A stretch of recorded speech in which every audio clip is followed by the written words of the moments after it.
apa yang ditentukan oleh Allah Subhanahu wa taala.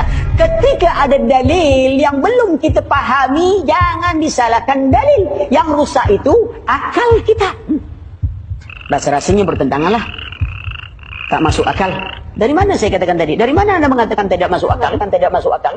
Apa saja semua masalah dunia ini masuk akal. Cuma ada yang bisa dicerna oleh akal, ada yang tidak bisa dicerna oleh akal. Hanya saja manusia ketika tak bisa dicerna oleh akalnya, dia bilang tidak masuk akal. Itu yang jadi masalah. Allah berikan kita akal bukan untuk mengotak-ngatik syariat. Allah beri kita akal untuk menerima syariat, lalu berfikir bagaimana cara menjalankan syariat. Itu dia gunanya. Bukan ngotak-ngatik. Maka itu dunia pengetahuan dulu berkembang. Kenapa? Karena orang Islam menerima syariat, lalu mereka berfikir bagaimana memudahkan mereka mengamalkan syariat. Muncullah penemuan-penemuan. Karena akal manusia itu sangat kecil. Kalau diukur akal kita itu, kekuatannya dibanding dengan syariat, akal itu tidak akan bisa menjangkau batas buang angin. Antum sudah beruduk, tiba-tiba buang angin.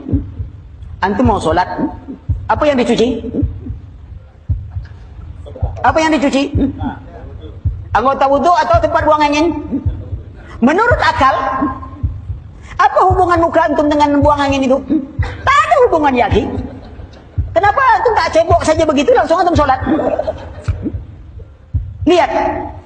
Lalu kita katakan kepada mereka, kalau masalah buang angin saja, akalmu harus tunduk pada syariat. Lalu bagaimana dengan masalah dunia yang demikian besar, antum mengandalkan akal? Bukankah Allah sudah sebutkan, wa in tanaza'tum fi syai'in farudduhu ila Allah. Kalau kalian berbeda pendapat tentang sesuatu, kembali kepada Allah dan Rasulnya. Lalu engkau katakan, kembali pada akal. Lihat, akal tak bisa melampaui masalah buang angin. Saja akalmu harus tunduk pada syariat. Ada pohon besar, ikhwan. Pohon besar itu disuruh seorang menebang pohon yang sangat besar. Di situ ada kapak, ya. Di situ ada senso. Lalu kata si A, kita pakai senso biar cepat urusan. Tapi kata si B, apa guna tenaga yang dibagikan Allah? Kita pakai saja kapak. Kira-kira mana yang gila antara dua ini? Si A atau si B? Yang mau motong pohon besar dengan kapak atau pakai senso? Pakai kapak.